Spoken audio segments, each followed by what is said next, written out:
Upper Echelon is brought to you by Deloitte. For innovative thinking and thorough strategic planning, turn to Deloitte.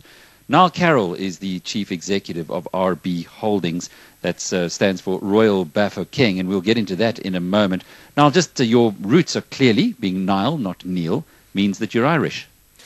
Well, I'm first generation South African, born in Cape Town and schooled and bred in Cape Town. So I'm proudly South African. But very strong Irish heritage. Of course, if you were an American, you'd be an Irish American, as they would put it, huh? Well, absolutely. I mean, I always joke and say to my parents that actually if the boat had turned, to the right instead of heading south, I would have had a chance of becoming president of the US. But probably that job description is beyond me in South Africa in 2011. Well, we're happy to be here, though, and certainly the contribution that you're making to this society has been quite unbelievable. We'll get into that in a while. It didn't stand out that way, though. You went almost a traditional route. A university at UCT, did a BCom, became a chartered accountant, doing your articles at Deloitte. What got you onto that path? I'm afraid it was again one of these default options. I suppose, like many boys of 17 or 18, I didn't really know what I wanted to do. In fact, if I had a choice, I probably would have become a professional trombonist. That was actually my real love. And so you're a musician? Well, a former musician, I suppose, and it was, I suppose, really an issue of trying to do something which I felt would probably be more lucrative from a financial point of view. I put myself through university playing in many of the professional orchestras in Cape Town, and I always felt I wanted music to be a love rather than a job, and I think the life of a professional musician is actually quite a tough one. Yeah, it certainly is. Now, are you from a musical background? No, not really. No. I was at school at Bishop's. They had a very good brass band, and I started music through that, and through that continued to play brass instruments, and did various music qualifications while I was at school and after school on the trombone. Still play it today? No, I'm afraid I don't. Although my son, who's now 9, has started to play the trumpet, so I'm starting to get back into it slowly. But it's a bit like being a runner when you're young. Somehow, when you're in your 40s, the brain still thinks it can do it, but the body somehow doesn't quite remember how to do it. Know that. But it was then off to Deutsche Bank, where you spent 12 years. And I guess for many, being the managing director of Deutsche Securities here in South Africa, would have thought that was a glittering future for you within the big international empire. What changed your mind? Why did you decide not to do that? Well, I'd actually come up to Johannesburg after I'd finished articles and joined a stockbroking business called Ivor Jones Roy. And apart from music, I suppose my other love was writing. And I couldn't believe my luck when I managed to find a job which effectively paid me to write about companies. And I joined as a junior equity analyst, working with people like Ivor Jones, Ted Woods, and Murray Winkler, and really enjoyed it. I was an equity analyst for probably 8 years. And during that process, we sold the business to Deutsche Bank. So I suppose I really didn't start at Deutsche Bank. I started at an equity broking business, which then we sold into Deutsche Bank. I was on the industrial side of the research. I then moved over to the mining side for a number of years.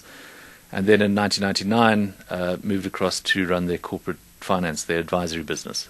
So I moved from the research side to the corporate side. Ivor Jones is a big name for those of us who've got a few grey hair. Do you keep in touch with him still?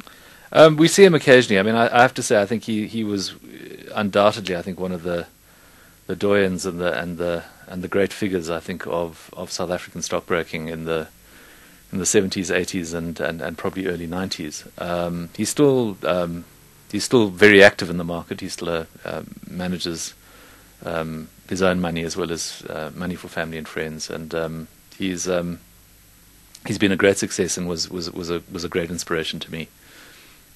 Now the move to Royal Bafokeng, it came in 2004, 10 years after democracy. Also, and perhaps before we go there, you also had a bit of heat on you during your time at Deutsche, the Rand Commission, which has now almost confined to the history books or to most people's history. You were one of the guys in the firing line there. Yeah, and that's certainly it's one thing to say that one actually had a commission of inquiry named after one during one's job. I suppose I was one of the senior executives who was involved in that, and I fronted up, I suppose, to a certain extent, explaining the bank's position on this, because I think some of my other colleagues were more directly involved and obviously were subject to the Commission's investigation and so on. So it was felt probably appropriate that somebody slightly more removed from that process should be involved. So I was, for a period, having to defend, I think, the actions of the bank and try and really explain in terms that I think were simple and readily understood, what had actually happened there. It's a challenge, I guess, that is throughout the economy today, where we have all kinds of debates and ideas which some would say are economically naive. But back then, it certainly was on the headlines all over the time. We had Kevin Wakeford, the former SACOB chief executive, claiming that all kinds of scurrilous activities had gone on behind the scenes. Do you feel that you came out of that with a clean reputation? Well, I think like all these things, I think, big, ugly multinational banks are kind of an easy target. And, I think we understood and had sympathy for the fact that at the time, the rand was under extreme pressure, and there's always a need to blame somebody. I think Kevin Wakeford's accusations, I think, were completely unfounded. The transactions that we had been involved in had taken place many months prior to the collapse in the currency, which you recall happened, I think, over the December period in that year, 2001, yeah. And really had nothing to do with the transactions that which were complicated asset swap transactions that took place then, which had taken place many months previously. So there was clearly no link between the two. But the reality is that there's always, when mud is flying around, I think there was always a bit of mud that was going to stick. You seem to learn quite a lot from that now, because you've kept a very low profile subsequent to that exercise, and even though you're running an enormous operation today. Well, I think our view on this is that we are a community investment company, so I suppose to a certain extent I'm the hired help. I was brought in by the King to set up a diversified portfolio, non-mining portfolio. And I think I've always felt that we are very much part of a collective. I might be the CEO of the business, but I have a team around me. I couldn't do it without them. Otherwise, I probably would. But we're running, as you say, a fairly large and complex business, and we're very much part of a team. Interesting board of directors that you have, apart from the King, a number of chartered accountants. You seem to flock together. Well, I suppose. We, as an investment company, I suppose ultimately the value that we can add or not, as the case may be, is determined by, to a certain extent, a core set of financial skills. So I think it's appropriate that we have relatively strong financial skills on the board. I suppose really to a certain extent, both not only to act as a sounding board for the management team, but also just to ensure that at the end of the year when we calculate returns and so on, we actually add up the numbers correctly. You're not a typical accountant by any means. In fact, perhaps your Irish blood comes out strongly, because you do not shirk from stating your opinion.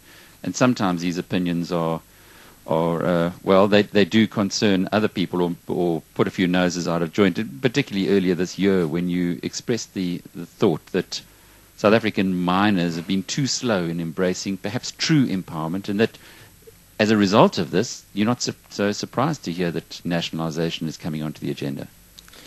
Yeah, I think again, ultimately, I think there needs to be some straight talking on this, and I know I caused a lot of offence among certain of the mining companies, but the fact is, it's absolutely patently clear that the contribution of the mining industry, although it's been massive to South Africa, clearly has been insufficient to ward off I think this poison flower of nationalization, which is now blooming. And frankly, my comments were not, designed to cause offense, but really as a wake-up call to the industry to say that whatever you think you're doing, it's either the wrong thing or it's not enough, because there are tens of millions of people out in South Africa who feel let down. They feel let down by the mining industry, and this is the result. We're now into a very emotionally charged and politicized debate, which is not going to go away. It might be a misguided solution, but the fundamental problem is that there is a fundamental disconnect between the perceptions of the mining industry and what they believe that they have contributed to the country, and the views of many millions of people who feel that actually they've been let down by this industry. Doesn't it stretch wider than mining into business itself? I think that's correct. I mean, I think this is a much wider issue, which I think is endemic to South African business. But I think mining perhaps was at the forefront. I think it's been a very emotive industry. And of course, I think there were high expectations that things like the mining charter would make a fundamental difference. And I suppose, as one of many affected communities, I think we were able to point to our own experiences, well-resourced and organized as we are, to say that even the Bafokeng are struggling to make headway here. And if it applies to us, what about all those other communities who perhaps are less organized or have less resources than we? How do they make headway with these major multinational mining companies? Well, there's no doubt that you're well-resourced, and it shows in the numbers. Incredible returns, and unfortunately we haven't got time to go into your investment strategy, but just for the record, 5-year compound return of 32% on your investments as against the JSE's 15%. That's Warren Buffett type of, even better than Buffett, and a dividend last year of 653 million. But now, why do you think that other communities, and you can point fingers just about everywhere, the Bafokeng being one of the most obvious big losers, have not learned from the Bafokeng? Well, I think, firstly, I think it would be dangerous to extrapolate the Bafokeng's own situation, I think, to other communities. So I think one has to be careful to say that the Bafokeng have cracked the secret. But I would say that there are perhaps a couple of things that I would point to as a manager, which I think have made my job easier. And the first is that ultimately I think the organization and the value system of the Bafokeng is very strong. I mean, this is a value system that has been developed over many hundreds of years. It's very much premised on the importance of the collective over the individual. It's premised on being able to take long-term views, so that decisions taken today will have an impact on children and grandchildren and great-grandchildren, which for a community which really still, hasn't very much. I mean, we collectively the resource base is there, but there are a lot of very poor people living under very difficult circumstances within the Bafokeng. And the fact that they are able to take these very long-term views, to me, is enormously humbling, and it's very inspiring. There isn't this rush to short-termism that I think infects, so much of the the debate in South Africa today. And the governance works. It's pretty chaotic at times. It's very messy, as I think many of these processes are. But fundamentally, I think people coalesce around values and a system of governance that they respect and that they feel has added value to those. Now that, I think, just in and of itself is an enormous advantage for any collective, I think, trying to better itself and to haul itself up by its bootstraps. And a role model for others around the world, the Royal Bafokeng Holdings is dedicated to create the world's best community-based investment company. And with Niall Carroll at the head, well, who's to deny that they're going to achieve it? Niall Carroll is the Chief Executive of Royal Bafokeng Holdings.